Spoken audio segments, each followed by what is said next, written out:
Alright, last stop of this day, at least as it currently stands on the itinerary of the 2025 Brewtubers Get-Together preview.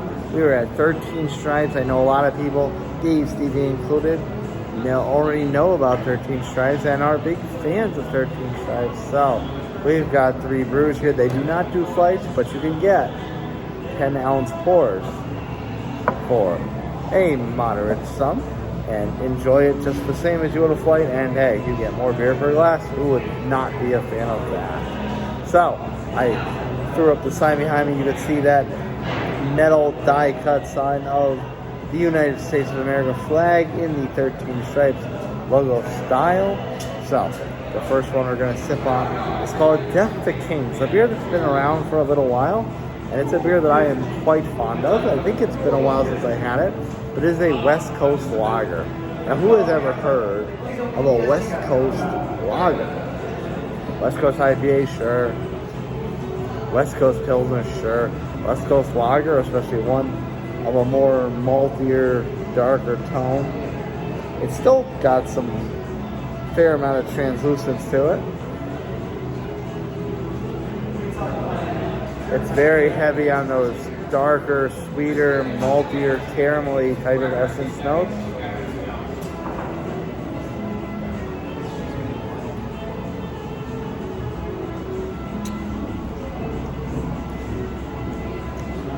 It does have that maltier flavor, but it doesn't necessarily have that malty burn to it. Yeah, I can't say it has that burn. It's got all the flavor you expect from a maltier lager, but does not have that kind of like rough aftertaste. So it's kind of the best of both worlds there. The IPA type of influence, I guess, from the West Coast perspective, tames the maltier lager ready notes, that sort of thing. Alright, my next one. This is a brand new release as I'm shooting this within the past few days. Sergeant Molly. This is the American Wheat Ale. This is one that they have done several times before. I'm sure I've probably had it in the past, but it's not exactly a style I rush to. So it's probably been a while since I had it, but being that it is a new release and it's super fresh, I felt obligated to try it in the video. It does have a lot of those comparable Hefeweizen clovey type of aromatics, not necessarily walking on the banana side. I would say definitely more so on the clove side. Cheers. It's pretty subtle and subdued, so we'll see what it tastes like.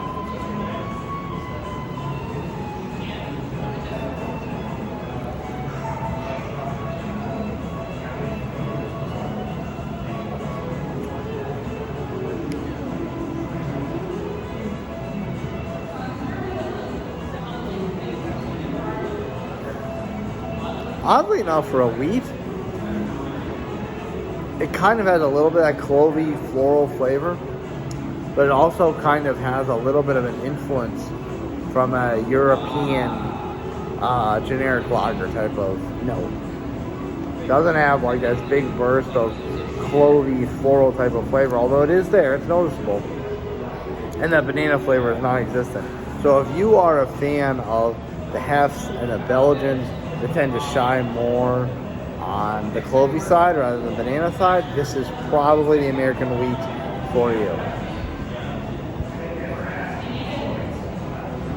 Alright, now the next one, I'm going to set this up a little bit. Because Future World Series, and I'll show you the color right off the bat. Alright, get the color in your head, get the color in your mind, in your mental state. Future World is a consistent series that 13 Stripes does here. New England style hazy, that sort of thing. The first one I had this is Future World 21. The first one I had was Future World 14. And it was super bright, yellow, very, very hazy. I loved it. Now, every other one since is kind of shied more on that piney side, and I kind of didn't love it as much. However, my palate's also changed more to go into that pioneer sense. Everyone knows Nutmeg to Palmetto is a big fan of hashtag Westie is Bestie, so that's more piney, more resinous, that sort of thing.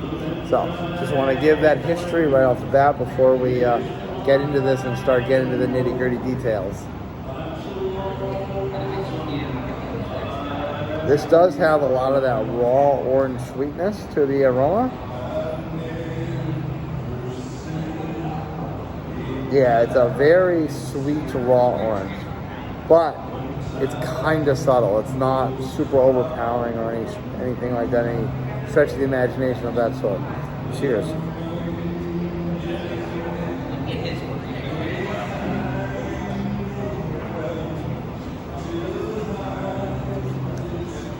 There's a big, dank sweetness to this.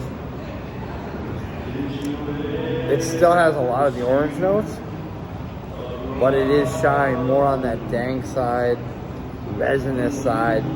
It's got a fairly thin, I wouldn't say it's got a thin body, but the body's thin enough where it doesn't really fight with your palate too much. It's still kind of in that crushable territory. Quite tasty. If you are a fan of the IPAs being on that sweeter orange fruity side, you would like this one a lot. All right, now one of the other aspects of 13 Stripes Brewery is the food truck outside, Defiance BBQ, and I will give you the glory shot. Arguably one of, if not the best deals in Greenville. You can get 2 of these chicken quarters, and I can prove it because here's the second one right here. 2 of these chicken quarters for $6. So, and for those of you that know about the beef tallow, I do not have fries with this order, but they do offer their fries cooked in beef tallow. If you are a big fan of the beef tallow, you definitely want to get the fries from here.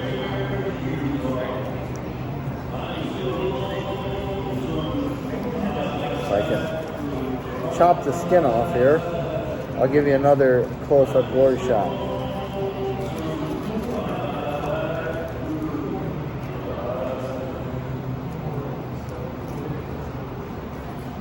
Apologies for my failures here. Yeah, look at that skin on that. Chicken quarters. Sweet, crisp skin.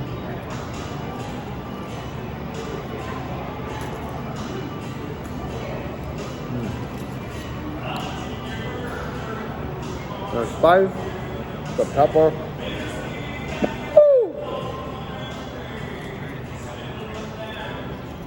Very strong. It's got that pop, as you could probably tell from my reaction. Absolutely delicious. And I've got 2 of these to finish. So I will catch y'all on the next go round of previews for the 2025 Brewtubers Get-Together in July.